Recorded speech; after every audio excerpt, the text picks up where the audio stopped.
What's up, and welcome to the Complete Beginner Forex Trading course. In this course, you are going to learn everything you need to know to begin your journey as a Forex trader.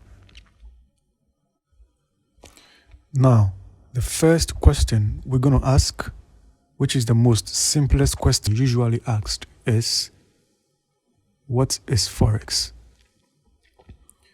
Now, Forex is simply exchanging one country's currency for another at a prevailing exchange rate. Now, different countries have different currencies. The foreign exchange converts the currency of one country into another. The Forex market, or Forex, is actually the largest market in the world. Trillions of dollars of transactions are done on the Forex market every day. It is also the most liquid financial market in the world. Now, in the Forex market, what you are trading is called a currency pair. A currency pair is nothing more than the exchange rate between two currencies. If you've traveled outside of the country you live in, you probably exchanged money for another currency. For instance, if you live in the US and you take a trip to Europe, then you will exchange some of your US dollars for euros. Or if you live in Ghana and you take a trip to the United States, then you will exchange some of your cedi for US dollars. And that exchange rate at that particular point in time is what you'll get. So for instance, right now, the euro versus the dollar exchange rate is 1.0806.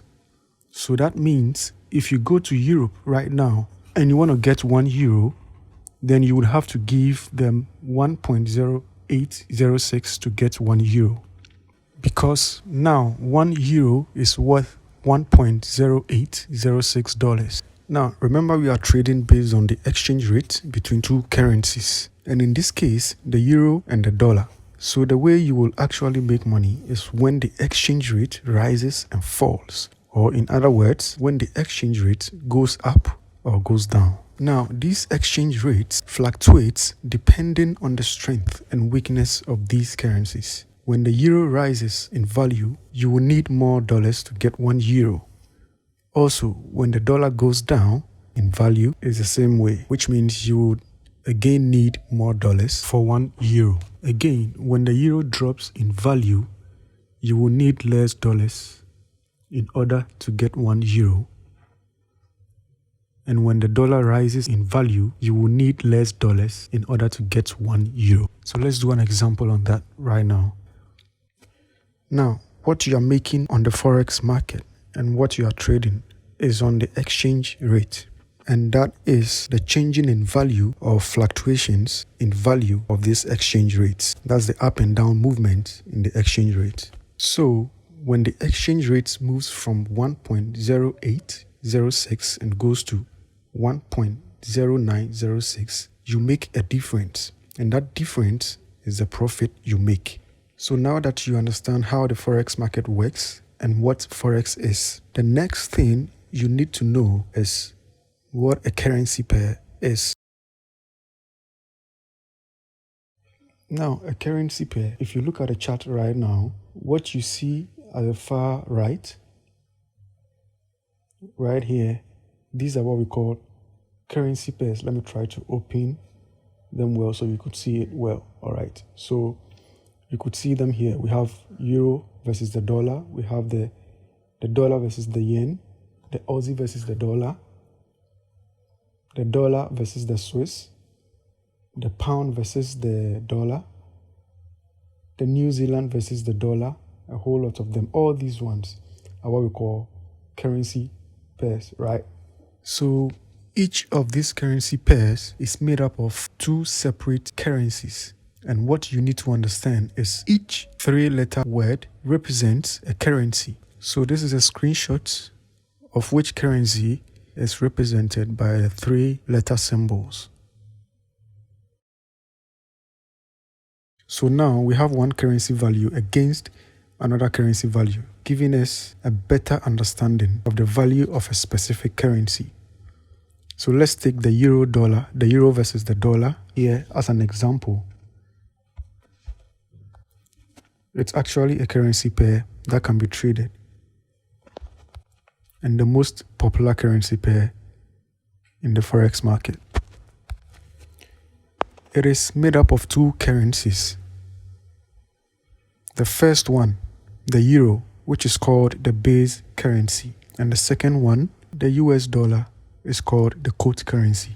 Don't let this confuse you. What you should be concerned about is that currency, that's the euro versus the dollar, has a value of 1.0806, which represents the quote currency, which means that, so with this example, which is the euro versus the dollar, the euro has a value equivalent to 1, meaning that you are always exchanging one of the base currency for whatever the quote currency is, which is 1.0806 currently. So what this means is that if I have 1 euro, I essentially have $1.0806, which also means that it takes $1.0806 to make 1 euro. So let's try to do one more pair and go over it so that you guys understand that perfectly well. And I'm going to ask you questions while doing this to help you better learn in order to make sure that you're following along. Because asking questions for you to answer them is the best way for you to learn, right? So let's see, which pair can we go for? Right, so let's go for the dollar yen, the US dollar versus the Japanese yen. So the USD slash the JPY. All right, so let's do this, guys. So with this currency pair, the dollar versus the yen, which one of them do you think is the base currency? Is it the dollar or the yen? Hopefully you said the dollar, all right? Because the dollar, which is the first currency of this currency pair, and the yen, the second currency. So with that, the dollar automatically becomes the base currency. So with that being the base currency pair, what's its value always equals to? Always equal to 1. If so, then the JPY is what? It's the quote currency of the currency pair. So if the dollar yen has a value of 151.40, so that means it takes $1 to have 151.40. So if you have $1, essentially you have 151.40 yen. That also means if you have 151.40 yen, you essentially have $1 US, and vice versa. So this is a currency pair, and this is how you would always want to look at it. The first currency of the currency pair is always the base currency with a value of 1.